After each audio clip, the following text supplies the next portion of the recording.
Hello and welcome to a very special Film Ireland podcast where we are delighted to partner once again with the Galway Film Fleadh, which runs from the 8th to the 13th of July. And in this episode we welcome Malcolm Willis, who was the co-director and producer on The Essence of Eva, which is about to have its world premiere at the Fleadh on the 12th of July at the Palace. So get your tickets now at galwayfilmfleadh.com. Thank you so much for chatting with us. You're very welcome. It's lovely to be here talking to you today. Oh, we're delighted. So this is a world premiere, like a really, really beautiful film, creativity, a character study, very intimate. But before we maybe get into that, I'd like to learn a little bit about you and your creative and how you got to this point. Okay. I actually came into filmmaking quite late in life. It started as a hobby doing animation. And I got to a level where I was sort of fairly competent at it. And I wanted to make a film. And I realized that I need probably 5 lifetimes to make a feature film as an animator on my own. And I went to a film festival and I sat and watched some short films. And I thought, I could do that. And so I did some sort of short courses and things like that. And I went out and bought myself a camera. And made a short film, and that did okay, and that sort of started me on the road to making films, if you like. And what was that called? That was, and what age actually were you when you? We're only talking about like, I suppose 50. Wow! Oh, that's amazing. Early 50s, even. Yeah. So you had a whole other full-on career that you were doing, and this was just a hobby that you kept on the side. Oh, that's amazing. Yeah, it started as a hobby, and then grew. I tried also. The first films were drama. I did a couple of short documentaries, and I did. I mean, more of my short films never made it to the screen. Which is sort of experiments, really. Yeah. Some did okay, but then I did a little bit of commercial work, just local commercial stuff, and I sort of realized pretty quickly that I didn't really like that, because you sort of felt that your creativity was sort of a little bit restricted as to what the client wanted, and you might disagree with that. So then I think I would have moved more towards drama, but I sort of found I could see that there were problems getting finances, etc., for drama films, whereas some of the documentaries you can just go off and do yourself, and so you're not as reliant on other people and finances. And I got quite handy then. I was doing cinematography for other people. I was sort of doing DOP on films, short films mainly, and so I could do it myself. I had my own equipment, so I sort of naturally fell into documentaries, as it were. I think probably I would have packed up at that point, but I met someone who, found out about a local woman who set up an orphanage in Tanzania, and her name was Louise Quill, and she was only 22 when she set it up, and this was probably 10 years on, and they had 60 children living in what could be best described as a hovel. And they were basically trying to feed them. They were going month to month to feed these children. And that was Kilimanjaro Mama, and that's it. That came out in 2019. That's it. Yeah, came out in 2019. And what happened was, I offered to just do. I've been to Tanzania before, and I quite liked it. I had an affinity to it, so I said, look, I'll go out there and I'll do bit of filming, and I'll put together something for your website and maybe promoting it a little bit to try and get some money to come in, because they were literally going month to month, and they were really struggling, and it grew wings. I ended up getting a little bit of sort of private financing, and I took a team out there, and we made a film, and we finished it was the autumn of 2019, and it premiered at Kerry Film Festival. It actually won the best feature film in Kerry Film Festival, which we were really pleased about. And then we were going over to Chicago in the new year. We went over to Chicago to a film festival, and then COVID kicked in. So that was the end of its festival run. But we'd had some local sort of cinemas that screened it, and then it went onto YouTube, and then it was used to promote for Louise, to promote the foundation, the Children's Foundation, the orphanage over there. And to cut a very long story short, I mean the actual the promotion it gave has enabled them to. They've built a whole new complex. It's state of the art. They've got they've got their own playing fields, sports fields. They've got individual huts where they have so many children per adult with them, living with them, and it's just amazing what they've done with it. So it was great to be involved and to make the film, and particularly to see the results of the film.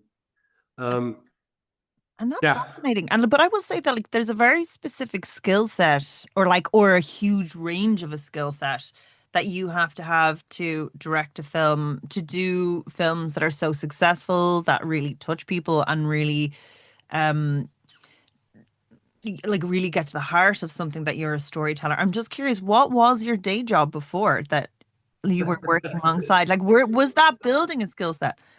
Do you really want to know? Yeah. I've had a few careers. I had a career, well, a very short career for a few years as a fireman in London. And then I was a police officer in London. And then I went back to school and qualified, did my degree, qualified as an osteopath. So an osteopath in later years. So I'd say there are about a billion scripts in your drawer from all the stories that you have from.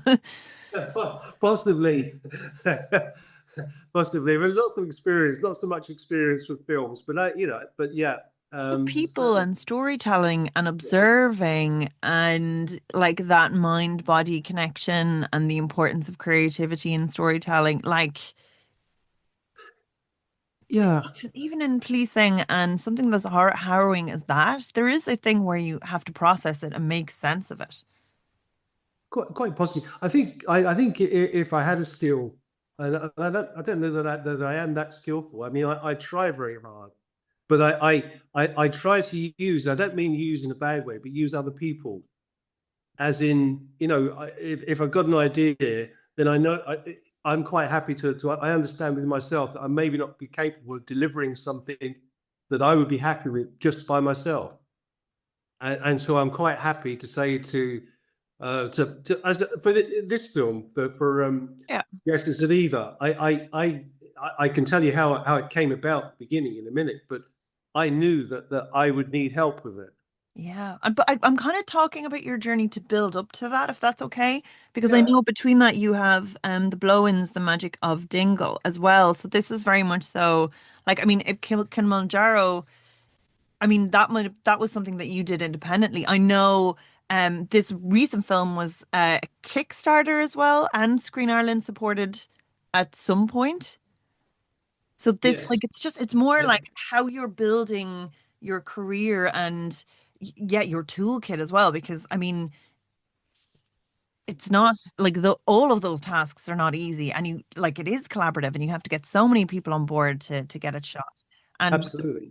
the blow-ins, the Magic of Dingle, that was aired on RT1. So It even if was, you talk yeah. to me about this, was that something that was funded? Was it something that you shot and then sold? No, yeah, that was based. What happened was, it was just during the latter part of COVID, and I actually went over because I actually live in Kerry, and I went over to Dingle one day, and I was just one of the little fish and chip shops there. There was stock fish and chips, and there was a Liverpudlian working there, and I just was chatting to him, and I started asking him how he came to be, in Ireland. And I sort of went away, and I went back to my partner I was talking to about it. She said, "That make a really good documentary." I said, "I know, I thought of that." So it was pure accident, really. That's how it got going. So then I just went back over and I started talking to people, met different people, and one person led you to another. And that's really how that came about. And I was actually, at the time, I was actually thinking about moving that way myself. So I was sort of interested in Dingle. And I ended up buying somewhere actually after the film was paid. It convinced me that I should live in Dingle. That you're the next below and the next generation Yeah, below. And I stayed for 2 years, and then I decided that I wasn't going to be a blowing, but it wasn't for me. But no, it was purely by accident, and I went there chatting with the guy and thought, this would make a really interesting documentary, because Dingle is a special place, and I hope we sort of showed that in the film, for all of its woes. And what's very interesting, oh yeah, so was that something that you shot yourself and then sold to RTE, or was that something that they were on board with the whole time? Yeah, it was actually a good friend of mine, Ben Kavanagh. I started shooting it, and Ben's got some great skills. As I said to Ben, I like doing things with other people. So I said, Ben, do you want to come and help me with this? And so he came along. I shot it myself, and then we sort of edited it together, and graded it, etc. And then went to RTE, and then they bought it from us. And then it's on Amazon in America as well at the moment. So there was no funding. It was just purely self-funded. No, all I really had to pay for was the music and the audio, the mastering. That was all I had to pay for. It sounds as well like the way that you're coming to stories is a very organic space. Like it's not something that you're, like we say like looking for a theme and you're reconstructing a story around that theme. Like, would you consider yourself to be very observational in how you like find the things that you want to talk about and that you want your films to be about? It has to be about something that really interests me. That's why I couldn't do commercial, and I couldn't do. So I've got lots of good ideas, and people say you should do this or you should do that. I say but it doesn't interest me. It has to interest me. And I like talking to people. I like questioning people. Perhaps interview skills from being in the police. I don't know, but it's interesting to talk to people and find out about people's lives, and seek any sort of emotive sort of reason for their life, or things that have happened to them. I enjoy doing it, obviously, but it has to be enjoyable, or I'm not interested. And I know I keep asking the same question in a slightly different way, but there's something specific about it that you're drawn to these stories. Is it just a gut instinct?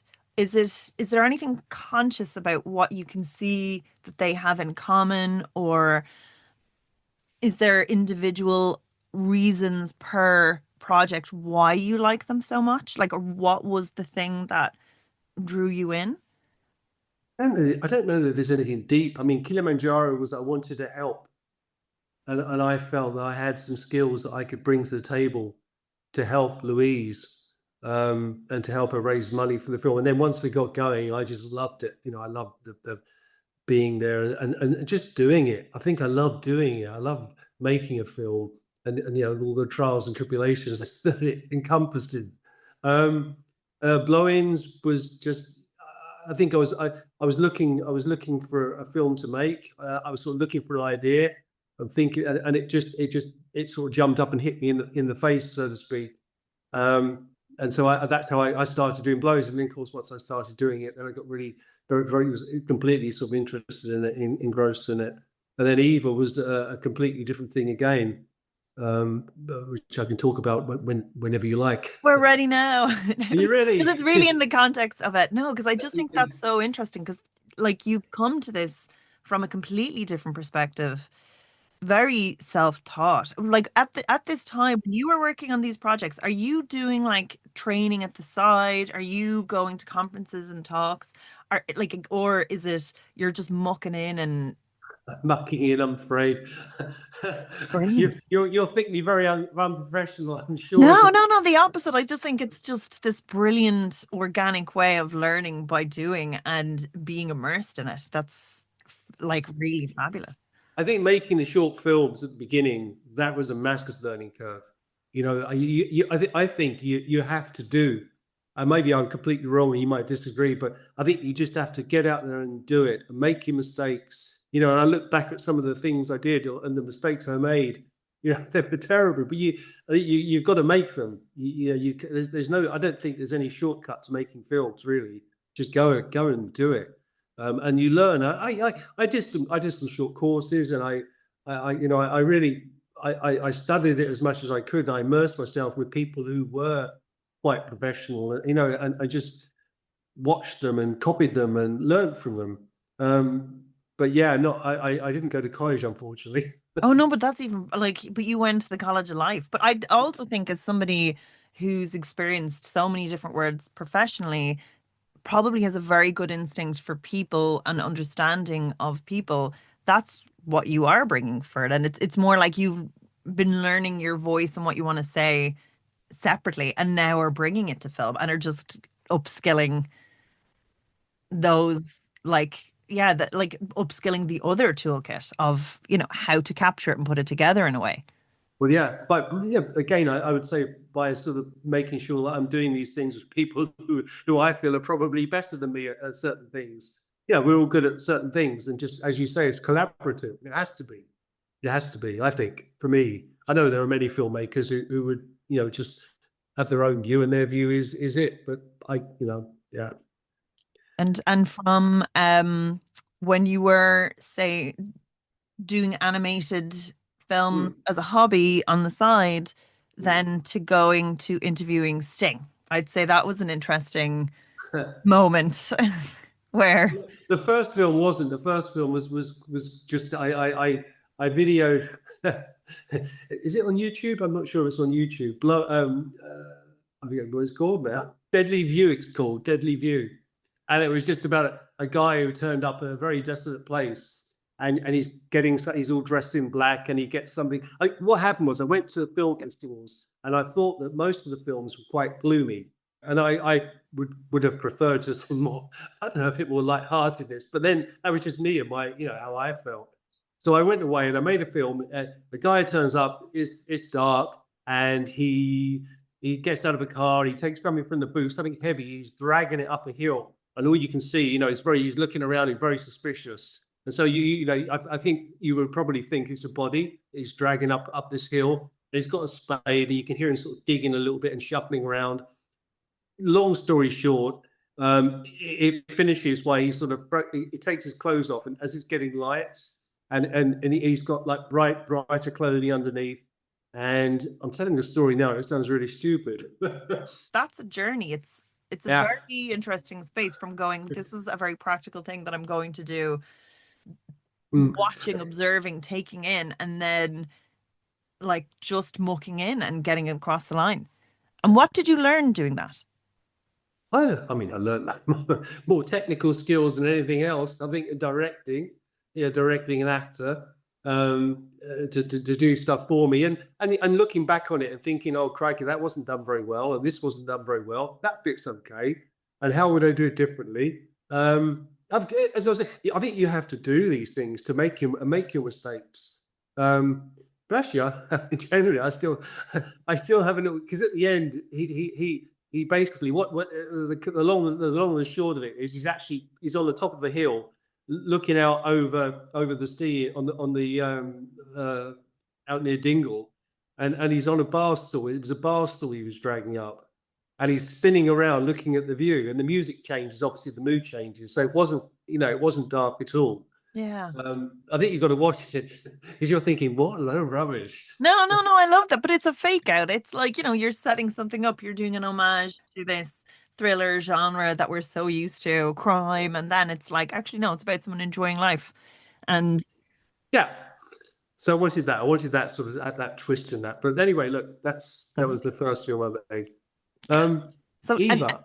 And now to Eva. So when did you first hear about her music?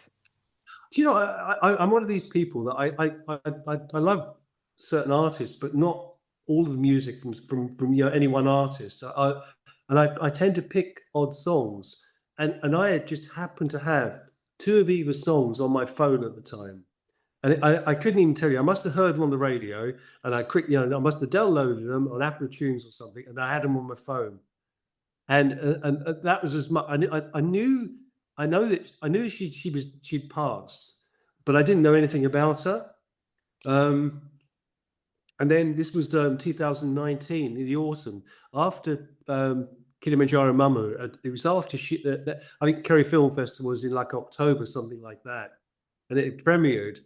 And you know, you make films. You know, when you finish a film, there's a void in your life. Yeah. And suddenly, the film's out there. You've got nothing more to do, and you go, "Oh, what am I going to do now then?"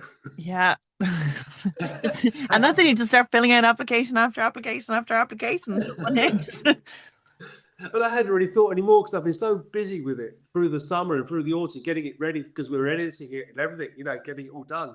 And I thought, oh, okay. So I thought, well, I can remember the moment. It was an evening, and it was probably November 2019, and I sat at my MacBook, and I was staring blankly at it, and I opened Google, and I thought, okay, let's look for some ideas. That was how desperate I was. I just had nothing in my head that I really wanted to do and throw my energy into.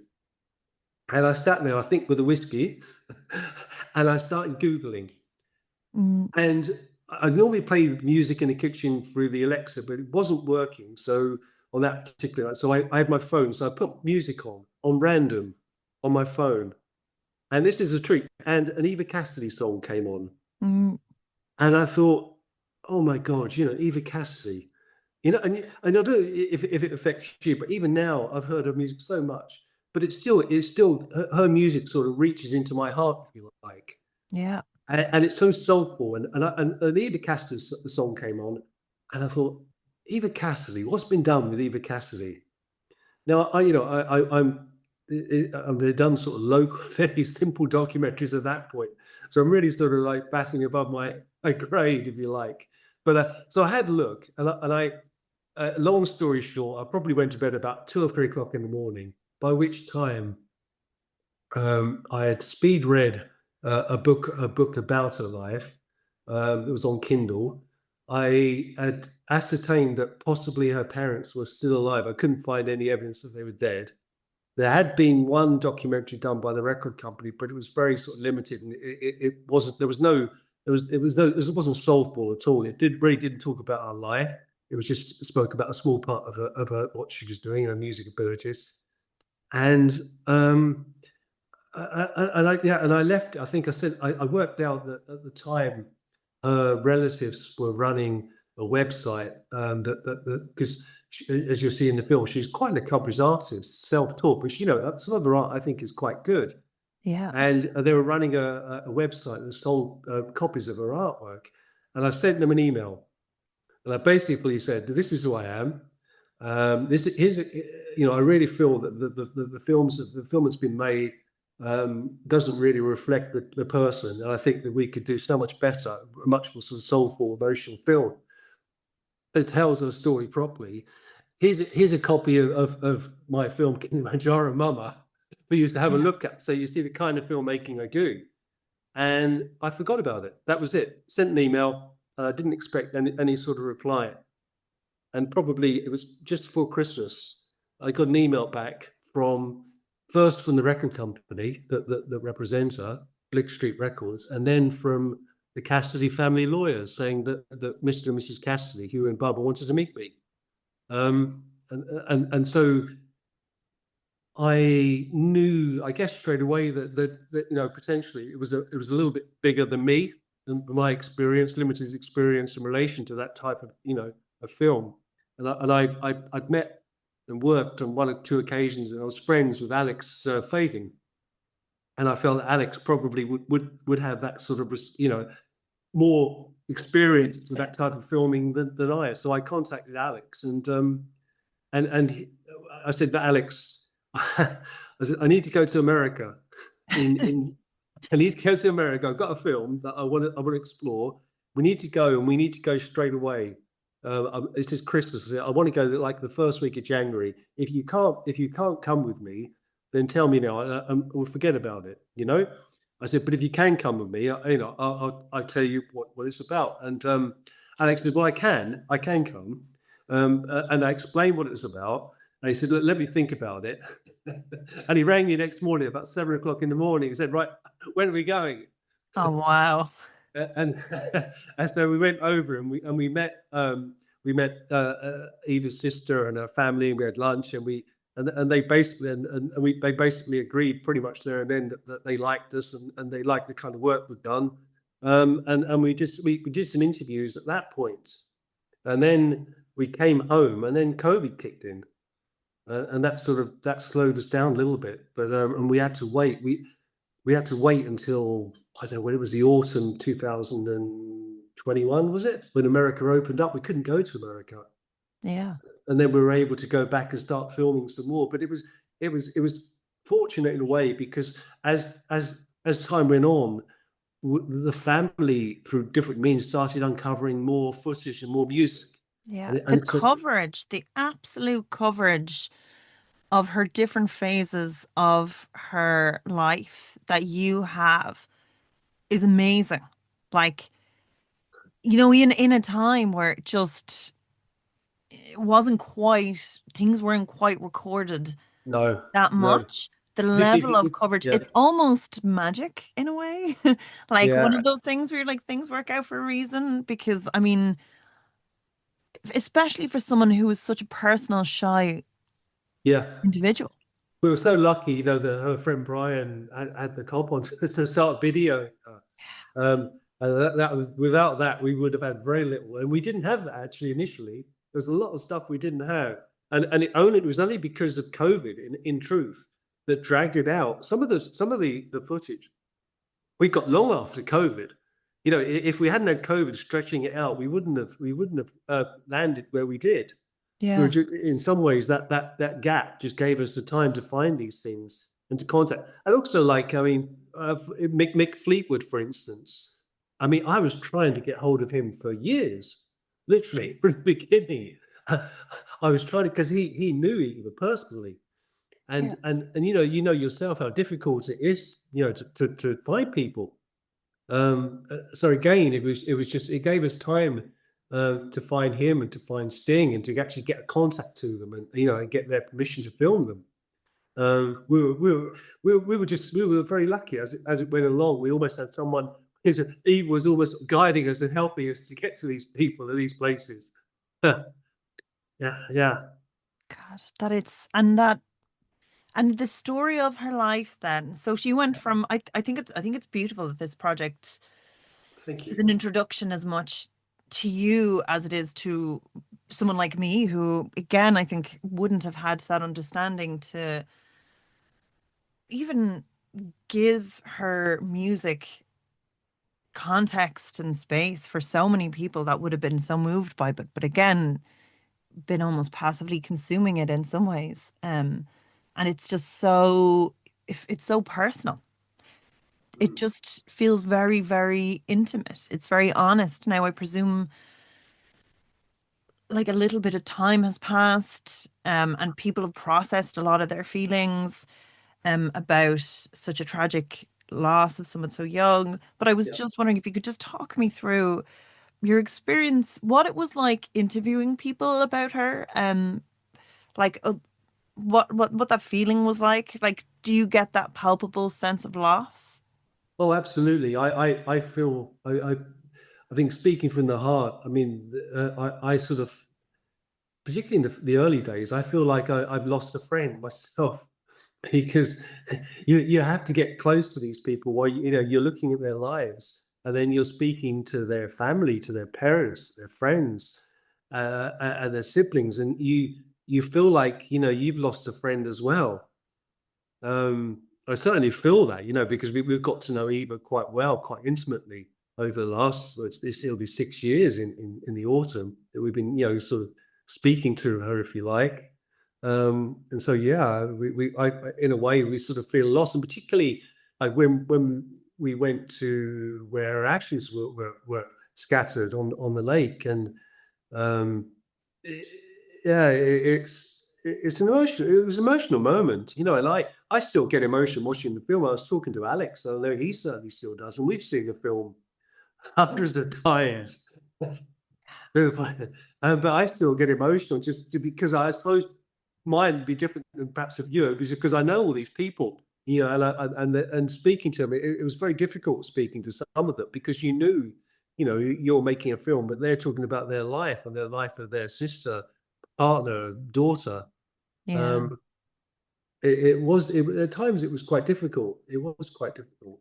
But you know, one of the things I found, I think Alex will agree, but all the people have friends. It's funny how a certain person, they attract others of the sort of the same light. That they're all lovely people, all of them. You know, everyone we spoke to, I can't say I disliked any of them. You know, and I liked all of them for sure. Yeah, and you get a sense of like these were strong personalities, like her ex as well. Like you kind of Yeah. get no one is this, and I think you did capture this well. Like there's a warts and all element to her. Like she's not perfect, you know? Like no one, like even her friend who's like, she knew she was good. Like I knew she was good. Like she just didn't want to conform. And you get all those, like she's a strong personality in some ways, shy, but introverted, but like such a kind of force of nature hanging Yeah. around with all these different thinking creatives, and you just capture the world and their intricacies. And even like there's a real wittiness to the pacing. And I just thought one of a really interesting moment was you were describing her discomfort working in a specific sphere. And I mean, and it just talks to the level of coverage that you had for this film, where you captured like this guy saying something super duper aggressive and accusatory against women, and you're like, yeah, that Yeah. is really, and like her having to defend it as the sensitive soul, and you're like Yeah. that was a really specific example of Yeah. something that you had coverage of.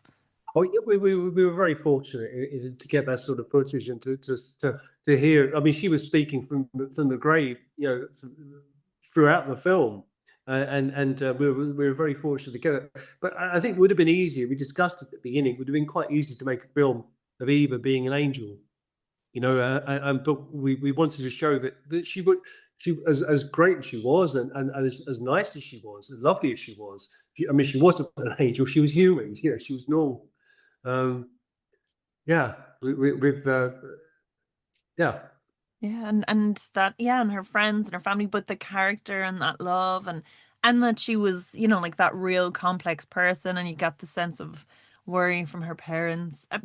D- like having a conversation, all those intimate conversations, as a documentary filmmaker, do you th but again, this is one of the things that I was saying, you're developing your skill set the whole time throughout life. But mm. is that something that you've honed as a filmmaker, or is that you? Like, have you always done that? Like, is that you can just walk into a room and kind of like open people up a conversation, or is that something that you've had to figure out how to capture things and or like or get people talking about a specific thing in a specific way? The latter. I certainly, I'm more of an introvert than an extrovert, I would say. I learned a lot on this documentary, and if I were honest, from Alex, working with Alex, yeah, his experience in interviewing, certainly his interview experiences and his skills. I learned, yeah, I don't want to say really, I learned a lot from him, listening to him, watching him, working with him. And yeah, it's developing. It's not natural. Yeah. It's developing. And that's it. And in terms of what you want to capture, like, do you, when you're going into an interview, do you have maybe her life sort of almost like mapped out that you want that person to give coverage to certain areas? Like, are you going in planned, or are you like No, feeling it out as you're chatting with them? a bit of both. I mean, you probably, I mean, you've experienced this. You go in with a plan. I've got a very good idea of the areas that I want to cover, and I'll make sure I cover them. But then you know yourself that they'll say something which will lead you down a completely different path that you need to explore. and so you let that go, and you follow that path, and you finish that route, and then you go back to your plan again, and then that's how any interview goes. I think you've got to be open to suggestion from them that it may need to lead somewhere else, and then you follow it. And if it's useful, it's useful, and if it's not, well, it's not. Yeah, no, I wouldn't have a sort of strict something. I wouldn't adhere to a strict sort of routine or schedule. You've got to be flexible for sure. And in terms of chatting with people and maybe they say things that they're not comfortable about afterwards, like, do you like navigating things that might be a little bit sensitive, or like giving people that space? Is there something that you do at the beginning of interviews maybe to put people at ease? Is that something that you like do intuitively? Do you check in with people, or like Yeah. just allow them to chat and not bring it up? Is that probably the best thing? Because otherwise people will self-censor, like self-censor. What's your, yeah, like what's your sort of plan there if something goes into something that maybe might be a little bit uncomfortable for people? I think with this, it's probably something very externalized that everyone is on the same page that they want to talk about her. But even, saying things that like she wasn't perfect and she had like mental issues, and did you find maybe people were reluctant to say that or hesitant to say that at first?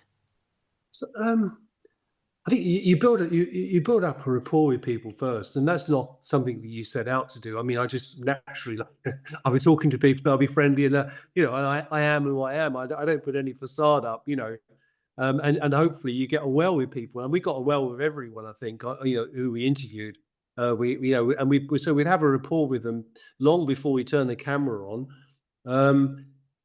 There are areas that are uncomfortable to visit sometimes. I think as a filmmaker, you have to. I certainly wouldn't include something in the film that I felt that they wouldn't be happy with. I think I know you could, but life's too short for me to be upsetting people unnecessarily. There are always ways around things. So but you do have to push barriers sometimes. You do have to sort of just keep pushing to try and get to the emotion, get to the core of what they want to say. And sometimes that can, it's not bullying. It's just keep questioning a particular subject. But again, as I say, I certainly wouldn't include if they went. If they said too much or afterwards, they said, look, and it has been said. I mean, even I'm sure on this film, I said this, but I wasn't happy. I'm not really happy for you to include that in the film. Then it's on the, it's on the cutting floor. It's on the floor. It's not going to be used. Yeah. Yeah, answer your question. I'm not sure I did. Yeah, But no, it is, but it's kind of like yeah, it's like ethically, where do you stand? Because there's no cut or dry. Then it's like, what's your no, story? Then it's also, but I do think a portrait is much more interesting when it's three-dimensional and you see, because most of the time with great art, it is pain that fuels it. It is like that understanding and lived experience and that emotion, and her emotion was so raw there, so to not capture those elements of her would probably have done a disservice, but you captured them so beautifully. yeah, I think. Well, I mean, it is an emotional subject, certainly to the people that we interviewed, and yeah, I think if people just sit there plainly talking, it's a bit boring, really, isn't it? and You need emotion as well. and interviewing such like heavy hitters like Fleetwood Mac and Sting, that was, oh my goodness, I that was know. that guy. Like, what, well, like, are you chasing them the whole time and manage to pin them down? How do you get it? We were lucky. Eva was watching over us. Eva was watching over us. Um, we I was chasing Mick. I didn't even try chasing Sting. I think I may have sent an email at one point to someone who might have been his manager, but probably wasn't, and I had nothing. Mick Fleetwood, I knew that Mick Fleetwood's involvement with Eva was that he tends to, wherever he lives, he sets up he goes into business with a restaurateur, and he has like local musicians playing in his club, and so people can go along, have a nice meal, and watch a musician in the corner. And he had one of these. He was living in Alexandria in Washington, near Washington, and he had a club there. And as you see in the film, Eva and her band were playing there, and he got to know her quite well. And so that's how he knew her. And then he set up a similar restaurant in Hawaii. Yeah. And so I was contacting the restaurant in Hawaii, and they were promising to be sending on the emails, but I don't think they really were. And it was dragging on, and I wasn't getting anywhere. And then when we were over one of the trips to America, I was interviewing Tom Goldfogger, his name is, and he was the manager of Chuck Brown, who was a musician, a go-go musician in Washington, and he was involved with Eva, as you know, as you watched the film professionally. And just at the end, we'd interviewed him in a lovely park in DC, and we finished it, and we were just wrapping up. I was putting the cameras away, and he was asking us how we got on, how the film was going. He's a lovely fella, very helpful, very nice. And I just happened to say, "Oh yeah, we're it's going really well, but I'm struggling to get hold of Mick Fleetwood." And he said, "Oh, I might be able to help you there." He did. And then so he put us in touch with the manager, who then spoke to Mick, and Mick said he was super keen to help us. And so we went out to Hawaii, and he was a lovely. His manager had insisted that we only have an hour with him. Yeah. And it was he was really quite adamant about it. You've got just an hour. That's it, And we got out there, and I think about 3 hours, I was getting a bit embarrassed because I knew the manager would be a bit upset, and we had to sort of leave, and we had to leave him. And he was going to he wanted to take us out for a meal the following night, but we were flying back, so we couldn't. Loveliest man ever, really was. Yeah. This is the world premiere of it, but would you have shown it to people that would have been close to her before, like, or any rough cuts or anything like that? Or is this family have seen it? Her family have seen it. Chris Biondo and Lenny, they've seen it, and they love it. Yeah. And actually, there was another question before we kind of get a little bit more into the edit. Was it difficult with the rights to the music? Because it's such an integral part of that. And like, I mean, I'm sure her family are fine for like their section of the rights, but like negotiating the rest. We've been dealing with Screen Island, who've been very helpful and supportive, but they really needed to know how much the music was going to cost. And so we employed a company to do that. I looked at it initially, but realised that it needed a professional to follow that line of inquiry, and that we got very lucky there, because one of the directors of the company said, "My best friend is a manager to Sting. Do you want to speak to him?" So that's how we got to Sting. Yeah, that like it's a tiny world then. Music, obviously. Absolutely. Again, everyone knows everyone. Pure luck, we were never going to get to him, and she said, "Would you like to speak to him? Would we like to speak to him?" Of course we would. So they've basically been dealing with that side of it, and I'm so glad that they are. They've been fantastic, and they've because if I mean, this again, if you have one or two, say like a big feature film, and you got one song in there, they're presumably people pay an absolute fortune for. But for a music documentary, it's got, I don't know, like 30 odd pieces of music in, maybe more. And a documentary, you're on a sort of limited budget. They have to come to an agreement between all of the actual the people who have the composer rights, that you only pay so much. Now it's still expensive, but at least there's a framework there. So much for 30 seconds, then so much for a minute, then there's certain parts. If it's over credits or the opening, then you pay a lot more for it. But yeah. So it has been an issue, and we at times people have come back and said no, and then Alex and I would sort of write a very nice letter to them, and twice I think they said, okay, all right, well you can have the rights, but they pretty much all of them wanted to see how you were using the music in the film. So you had to send the parts of the film just showing how their music was being used, and it's all very positive. There were one or two that we didn't get permission for, we couldn't use, but generally we got everything we wanted to. That must have made editing tense, where if you get really, really attached to the flow and feeling of a scene, and then Yeah, afterwards you just might have to recut the whole thing to something else. exactly. And we tried to use the music sort of through the film. So that it actually wasn't just arbitrary. There was thought behind why a particular piece went in a certain place, whether you realise it or not. In our heads, it is anyway. It wasn't arbitrary. So there were some pieces that we couldn't get permission for that we had to explore. But you know what?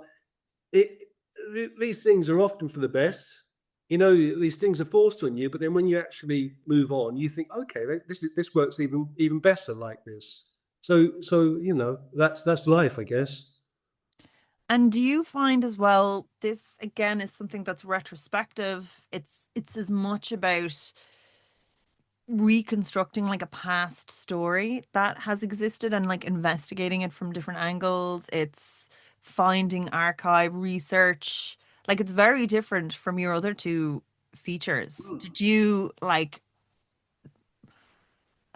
kind of like thrive in that? Did you find that a little bit tough to get used to, as opposed to documenting what is happening in front of you?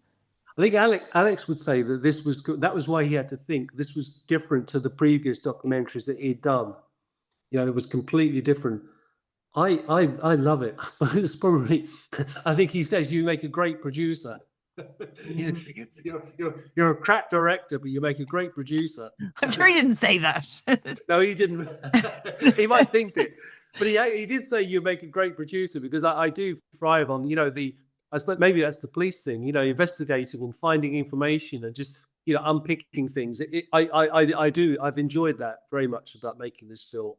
It's sort of investigative, sort of, it's not journalism, but I find it interesting. Yes, It is in a way. Like you are seeing what's the truth, getting different perspectives, putting it all together, and at the same time giving your sort of view on how it's interpreted and your voice as a filmmaker. And talk to me about the collaboration with Alex in terms of how did that work? Was it very much so two people on board at all times? Did you guys divvy up the work together? What was the workflow like?